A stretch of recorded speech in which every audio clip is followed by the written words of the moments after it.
ये कहानी है विश्व के सबसे बड़े महाकाव्य की, जिसमें योग है, यथार्थ है, विवेक है, परमार्थ है, सत्य ज्ञान का दिव्य प्रकाश है, आध्यात्म का महाआकाश है।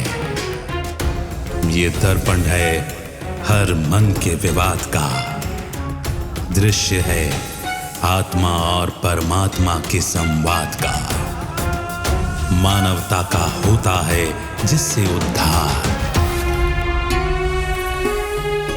यही है सच्ची गीता सार, अंधकार से प्रकाश की ओर।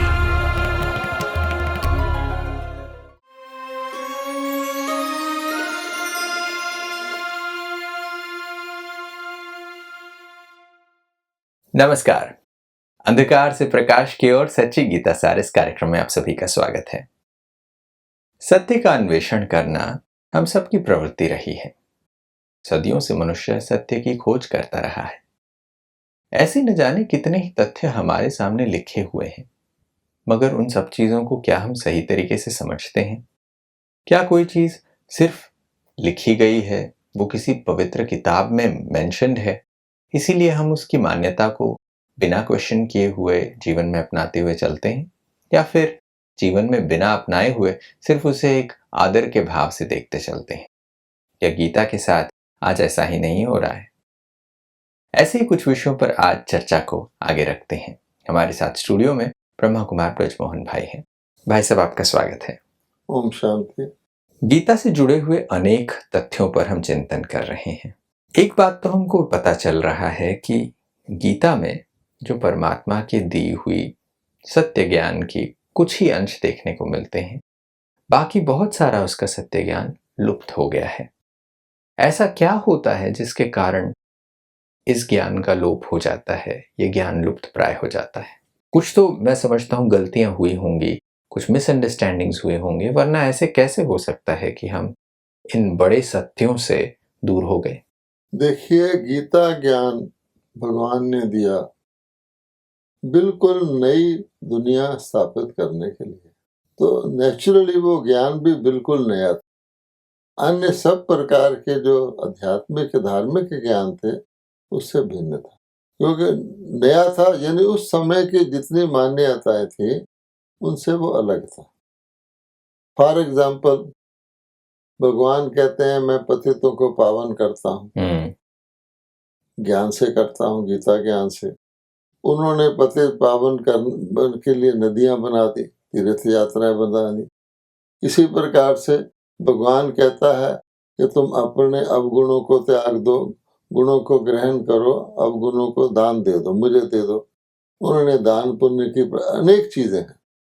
तो वो जो भगवान ने ज्ञान दिया था उसका जो पर्पस था देवता बनाना, देवी देवता बन गए, नई दुनिया शुरू हो गई, देवी देवता बन गए।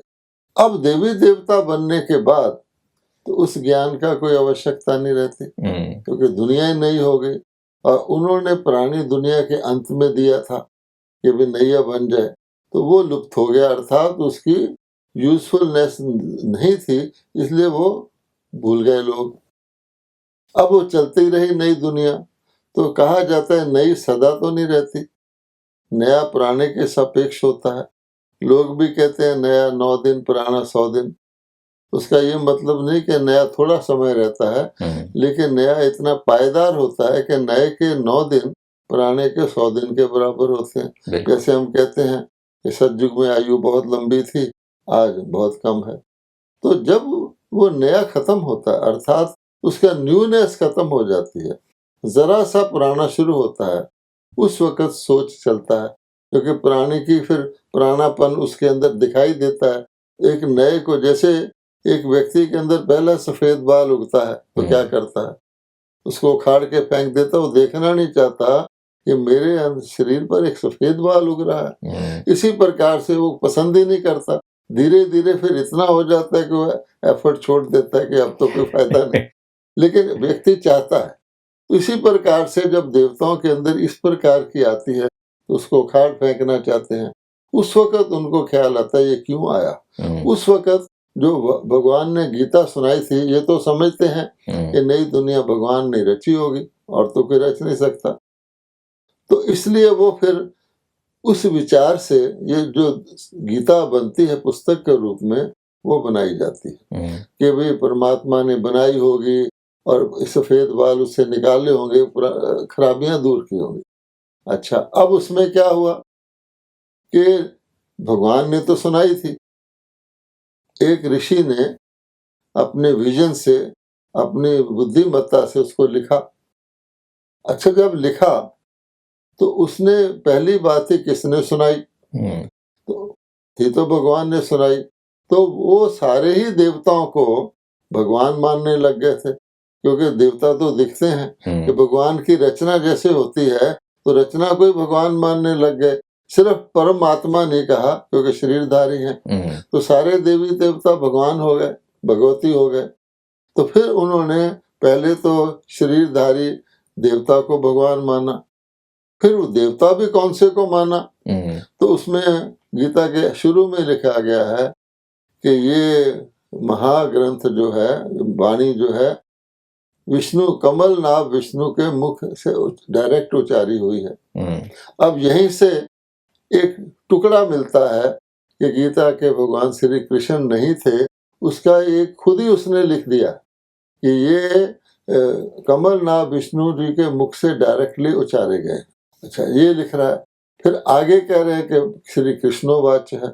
अब कमल नाभ श्री विष्णु जी या श्री कृष्ण है, इस पर आप गौर करेंगे तो विष्णु तो चतुर्भुज हैं, वो श्री लक्ष्मी श्री नारायण के रूप हैं। श्री कृष्ण तो चतुर्भुज नहीं है। उसको पहले तो ये फिर कहा जाता है श्री कृष्ण जी विष्णु के अवतार थे। एक तो हुआ परमात्मा का अवतार, निराकार का भगवान जो था, इन्होंने विष्णु जी के अवतार कह दिए। अब चतुर्भुज विष्णु के तो दो अवतार होने चाहिए, श्री लक्ष्मी श्री नारायण, या बचपन में श्री राधे श्री कृष्ण। चलो उसको भी मान लो। अब क्वेश्चन पैदा होता है कि तीन देवता जो भगवान ने रचे, जिसके कारण उसको त्रिमूर्ति कहा जाता है। शिवलिंग की पिंडी पर तीन लकीरें बनाई जाती हैं, शिव के ऊपर तीन बेलपत्र चढ़ाए जाते हैं, उसको कहा जाता है परमात्मा को त्रिमूर्ति, त्रिनेत्री, त्रिलोकीनाथ। ये सब चीजें उसके परमात्मा के डेफिनेशंस हैं। अब उसमें से विष्णु कहाँ फिट होते हैं आप देखेंगे तो कहा जाता है एक ब्रह्मा है, एक विष्णु है, एक शंकर है। तो लेखक ने विष्णु जी को बताया है कि उनके द्वारा गीता सुनाई गई और श्री कृष्ण जी के द्वारा सुनाई गई। अब आप ये देख लीजिए कि ब्रह्मा जी किस युग में हुए, विष्णु जी किस युग में थे और शंकर जी का क्या रोल था। तो स्पष्ट है भगवान ने आदि मध्य और अंत तीनों के लिए तीन रचना रचे थे। तो आदि के लिए तो ब्रह्मा जी को रचा था और उसका नाम ही है आदि देव, प्रजापिता ब्रह्मा। प्रजा तो धरती पर होती है, भगवान धरती पर आए। तो अब आदि देव का क्या मतलब हुआ कि देवताओं की आद में हुए। और अगर आप ब्रह्मा जी की आकृति भी देखेंगे तो देवताओं जैसी नहीं है। उसमें आपको एक बुजुर्ग व्यक्ति दिखता है जिसके दाढ़ी है, इत्यादि इत्यादि है। अच्छा, अब उसके हाथ में शास्त्र भी दिखाए गए हैं, यानी उससे पता लगता है कि कौन सा युग था। तो देवताओं के युग में तो देवी देवताओं के कभी दाढ़ी देखी नहीं। आपने कभी किसी मंदिर में जाके किसी देवता के मूछ दाढ़ी देखी है? अर्जुन के जरूर दिखाई है। अब एक दाढ़ी वाला बेदाढ़ी वाले के साथ डायलॉग कर रहा है, पहले तो इससे युग का परिवर्तन पता लगता है कि कैसे हो सकता है एक ही युग में बेदाढ़ी वाले देवता भी थे और उससे भी, पर उस डिटेल में हम नहीं जाते। तो आदि देव ब्रह्मा जी ने देवताओं की आद की और इसीलिए हम कहते हैं ब्राह्मण देवी देवाय नमः। पहले ब्राह्मण को नमः करते, क्यों करते हैं? गीता में भी लिखा हुआ है यज्ञ रचा इससे तुम वृद्धि के पाओ और देवता भी उत्पन्न हो उसमें से। तो पहले ब्राह्मण फिर देवता, या पहले देवता फिर ब्राह्मण। इसी प्रकार से अब विष्णु जी का रोल आ गया देवता का, यानी जब देवताओं की दुनिया शुरू हो गई सतयुग, उसकी आद में सर्वश्रेष्ठ देवता जो विष्णु के अवतार कहे जाते हैं श्री कृष्ण है। तो श्री कृष्ण सतयुग में आए, श्री कृष्ण को आदि देव नहीं कहते, श्री कृष्ण को प्रजापिता नहीं कहते, देवता को ज्ञान सुनने की आवश्यकता नहीं, सुनकर वो देवता बने हैं। उसने खुद ही, लेखक ने ये पहली बात कह करके सिद्ध कर दिया है कि मैंने अपने कंसेप्शन से लिखा। अब विष्णु जी क्या करते, अब देखिए विष्णु जी को पालनकर्ता कहा जाता है। ब्रह्मा जी द्वारा स्थापना, विष्णु जी द्वारा पालना, शंकर जी द्वारा विनाश। अब पालन करता, स्थापन करता तो नहीं हो सकता। नहीं। इससे पता लगता है कि परमात्मा ने ना तो विष्णु के मुखारविंद से, ना विष्णु के अवतार श्री कृष्ण जी के मुखारविंद से गीता सुनाई। वो दोनों शरीरधारी थे और शरीरधारी परमात्मा नहीं हो सकता। तो परमात्मा तो निराकार है और उसका भी यादगार है। यह तो शिव का दुनिया के अंदर, भारत के अंदर यादगार ही नहीं होता। शिव के भारत के अंदर इतने मंदिर हैं कि देवताओं को दिखाया गया है उनकी पूजा करते हुए। बिल्कुल। श्री राम को शिव की पूजा करते हुए दिखाया गया, गोपेश्वर में श्री कृष्ण को शिव की पूजा करते हुए दिखाया गया, और शंकर जी को तो शिव के आगे बैठा हुआ तपस्या में लोग देखते ही हैं। तो जो उनकी पूजा कर रहे हैं, तो सबसे बड़ा कौन हुआ? और रामायण में लिखा हुआ शिव द्रोही मम दास कहावा। इसका मतलब क्या निकला कि सब कुछ यादगार होते हुए कश्मीर से लेकर कन्याकुमारी और जितने शिव के मंदिर हैं उसमें एक नाम नहीं है, अनेकों नाम है। उसके कर्तव्यवाचक नाम है। कहीं उसको अमरनाथ कहा गया, अमर बनाने वाला, कहीं उसको महाकाल कहा गया, लिबरेट करने वाला, कहीं उसको रामेश्वर कहा गया, राम को बनाने वाला, देवता को बना, कहीं उसको सोमनाथ कहा गया, कहीं विश्वनाथ कहा गया। तो उसको भूल कर, यानी उनको भी देखे तो पता लगे गीता का भगवान कौन है। और सबसे ज्यादा सारे हमारे देवी देवताओं में परमात्मा कहकर किसकी पूजा होती है? शिव की पूजा। शिव परमात्मा ने नम है। तो जो पूजा कर रहा है वो तो शिव नहीं है। या ओम नमः शिवाय, कई ओम को भी भगवान कह देते हैं। इस भगवत गीता के एंड में भी ऐसा ही लिखा हुआ। तो कहने का भाव क्या हुआ कि वो परमात्मा फिर आके बताते हैं कि देखो मेरे यादगार भी हैं, मेरी शिवरात्रि मनाते हैं। कृष्ण जी का जन्म रात को दिखा दिया ताकि उसको रात्रि कह दिया जाए, लेकिन जन्मदिन ही मनाते हैं उनका। तो मैं गीता का भगवान हूँ, और इन्होंने पहले तो विष्णु जी को कहा और उसको लिखने वाला भी एक ऋषि है। इस तरह से मिक्सचर। गीता में कहीं पर भी गीता के दिए हुए वृत्तांतों में ये स्पष्टीकरण नहीं आता कि श्री कृष्ण ही गीता के भगवान हैं।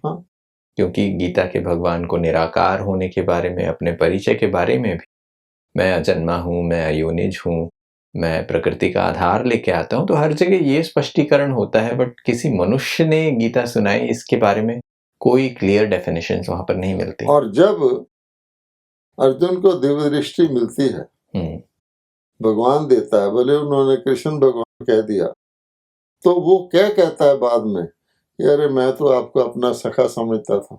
इससे सिद्ध होता है कि जिसके साथ अर्जुन डायलॉग कर रहा था विदाउट दिव्य दृष्टि, वो सखा ही था। वो तो भगवान ने दिव्य दृष्टि देके दूसरा भगवान दिखाया, विराट रूप दिखाया, अर्थात दिव्य दृष्टि से उसको भगवान दिखा। जिसके साथ वो बातचीत कर रहा है वो तो उसका सखा है। जैसे आप ये बात कह रहे थे कि दिव्य दृष्टि से देखने के बाद ये पता चलता है, श्री विष्णु को या श्री कृष्ण को भगवान क्यों नहीं कह सकते? क्यों हमें उन्हें गीता का भगवान नहीं कहा जा सकता? क्योंकि पहली बात यह है, किसी भी शरीरधारी को भगवान शब्द अब हम चेंज कर लें परमात्मा। जब हम कहते हैं गीता का भगवान कौन है, उसको दूसरे शब्दों में कहें परमात्मा कौन है, क्योंकि गीता भगवानोवाच है। तो भगवानोवाच माने परमात्मा के महावाक्य। अब वो एक है, देवी देवता भगवान अनेक, भगवान विष्णु भी कहेंगे, है ना, भगवान वो भी कहेंगे। इसलिए पहली कंडीशन ये है कि परमात्मा जो है शरीरधारी, अपना शरीर उसका नहीं होता, ना स्थूल शरीर होता है ना सूक्ष्म। वो कहता है मैं अवतरित होता हूँ। तो इसलिए श्री कृष्ण जी का अपना शरीर, विष्णु जी का भी अपना शरीर है। अवतरित के किसी में हुए प्रकृति को अधीन करके क्या श्री कृष्ण जी प्रकृति को अधीन करके अवतरित हुए? उनका तो नॉर्मल जन्म है। नॉर्मल जन्म है, शरीर बढ़ता है, लिया है तो छोड़ेंगे भी, तो कर्म भोग में भी आएंगे। इसलिए भगवान कहता है, इस प्रकार से भी आप देख लें। विष्णु चतुर्भुज है। चतुर्भुज कोई व्यक्ति तो होता नहीं, वो सिंबॉलिक है। जैसे देवी और देवताओं का लक्ष्मी नारायण का सिंबॉलिक रूप है, तो वो भी भगवान नहीं हो सकता। ये है। जैसे आप ये बात कह रहे हैं तो ये पता चलता है कि इसमें बहुत ज़्यादा सिंबॉलिक रेफरेंस है। हाँ। ये एक्चुअल की बात नहीं है। और श्री कृष्ण को जब हम देखते हैं तो उनके बाल रूप को हम देखते हैं तो बहुत बार हम लोगों को लगता है कि भाई हाँ, इनको विष्णु का अवतार माना जाता है, तो विष्णु और श्री कृष्ण के संबंध को भी हम जोड़ देते हैं। तो इस पॉइंट ऑफ व्यू से श्री कृष्ण और विष्णु का संबंध क्या है फिर? श्री कृष्ण को बांसुरी दिखाते हैं, मुरली दिखाते हैं, वो किस चीज का सिंबलिज्म है। बाल कृष्ण को पालने भी बांसुरी दिखा दे, फिर उसके सिर पर एक मोर का पंख भी दिखाते हैं, मोर मुकुटधारी। वो किस चीज का सिंबल है? तो कहते हैं कि मोर ही एक ऐसा पक्षी है जिसकी रिक्रिएशन जो है वो दूसरे प्रोसेस, उसको पवित्र गिना जाता। तो वो क्योंकि सतयुग में रिक्रिएशन दूसरे प्रोसेस से होती है, पते तरीके उसका सिंबल है, लेकिन बच्चे के लगाया है तो सिंबल ही हुआ। जो उसके हाथ में मुरली दी गई है, बंसुरी दी गई, वो भी सिंबल ही है। भगवान ने गीता रूपी, जिसको कहते हैं मैजिकल फ्लूट या सॉन्ग डिवाइन, वो सुनाया, तो वो उसका सिंबल है। अब श्री कृष्ण बालक जो है, यही बड़ा होके बाल कृष्ण बनता है। फिर ये राजगद्दी पर जब उनका कॉरोनेशन होता है तो विश्व महाराजन के रूप में श्री नारायण बनता है। और इसका भी सबूत है कि हम भक्ति में गीत गाते हैं, श्री कृष्ण गोविंद हरे मुरारे, हे नाथ नारायण वासुदेव। तो श्री कृष्ण ही श्री नारायण है, श्री नारायण ही श्री कृष्ण है। आपको श्री कृष्ण के राज सिंहासन पर बैठे हुए चित्र नहीं मिलेंगे, उनके साथ तो श्री लक्ष्मी आ गई। तो विष्णु के वास्तविक अवतार तो श्री लक्ष्मी श्री नारायण है, क्योंकि चतुर्भुज है। लेकिन बाल बचपन में अलग अलग हैं, तो श्री कृष्ण को अलग दिखाया गया, प्रिंस दिखाया गया है, और उसको महाराजन दिखाया गया। तो ये जो श्री लक्ष्मी नारायण है, तो आपने पूछा संबंध क्या है, तो श्री कृष्ण ही सो श्री नारायण है। लेकिन वो क्या करते हैं कि श्री लक्ष्मी नारायण का कंबाइंड रूप आकाश में सूक्ष्म लोक में विष्णु को दिखाते हैं।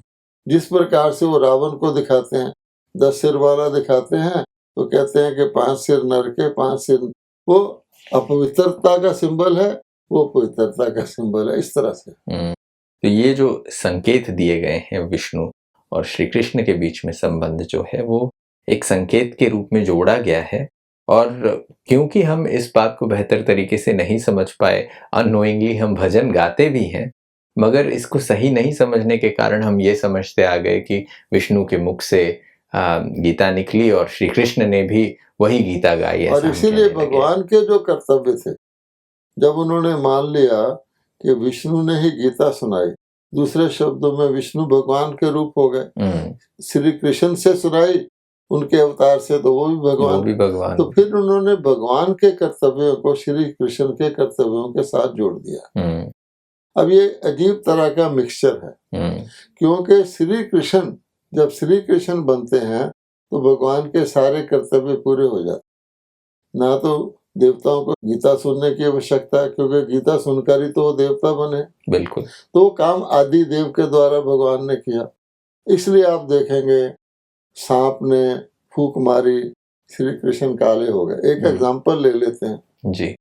अब वो सांप कैसा था? 5 सिर वाला सांप था। क्या कोई व्यक्ति सांप की फुकार से इस तरह से काला हो जाता है और फिर उसको श्याम कहना शुरू कर दिया?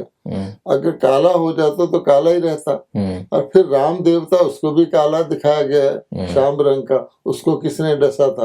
तो कहने का भाव ये है कि वो जो सारे चक्कर में उनका जो रूप रहता है, क्योंकि सतयुग में अगर वो श्री कृष्ण है तो सारे चक्कर में, क्या द्वापर में भी उनका नाम श्री कृष्ण रहता है?